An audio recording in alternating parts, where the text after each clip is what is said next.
অভিজ্ঞতার দাম নাকি অনেক, সেটা কতটুকু তা এখনও অদৃশ্য বাংলাদেশের ক্রিকেটে। পঞ্চপাণ্ডবদের শুরু থেকে যেন তারাই থাকতে চায় শেষ পর্যন্ত। তবে তাদের শেষ হবে কবে? যেখানে রোহিত কোহলিরা সরে গিয়ে সুযোগ দিচ্ছে নতুনদের, সেখানে রিয়াদ মুশফিকরা প্রতিনিয়ত আরও শক্ত করছেন নিজেদের জায়গা। এবারের চ্যাম্পিয়ন্স ট্রফিতেই অনেকে শেষ দেখেছেন রিয়াদ মুশফিকদের, তবে তারা এখনও প্রস্তুত দেশকে কিছু দেওয়ার জন্য। সেটা কি দিবে দেশকে? ভক্তদের আবেগ নিয়ে খেলা ছাড়া আর কোথায় ভালো খেলেছেন তারা?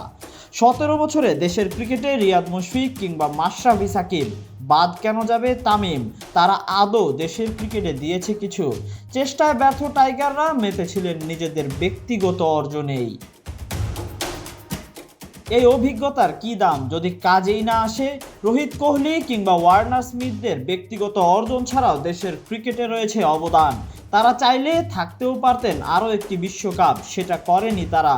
জায়গা দিয়েছে নতুনদের, কারণ তাদের হাতেই ক্রিকেটের ভবিষ্যৎ। অথচ বাংলাদেশ ক্রিকেটের ভবিষ্যৎ নিয়ে ভাবনায় আজ 17 বছর। এক সাকিবেই ভরসা এখনও। রিপ্লেসমেন্টে কোনো প্লেয়ার আদৌ তৈরি হয়েছে কি? না, হয়নি বলেই এবারের চ্যাম্পিয়ন্স ট্রফির মতো আসরে অলরাউন্ডার ছাড়াই পেস নির্ভর বাংলাদেশ গিয়েছিল ট্রফি জয়ের স্বপ্ন নিয়ে।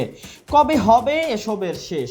900 কোটির ভান্ডারে খেলোয়াড়দের চুক্তিতে তাই এবারও দেখা গিয়েছে রিয়াদ মুশফিকদের।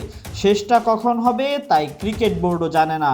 শেষ বেলায় হয়তো এখনও তাদের পরিবার চায় তারা খেলুক, তবে ভক্তদের চাওয়া মতে তৈরি হোক নতুনত্ব, দেশের ক্রিকেটে লাগুক পরিবর্তনের ছোঁয়া।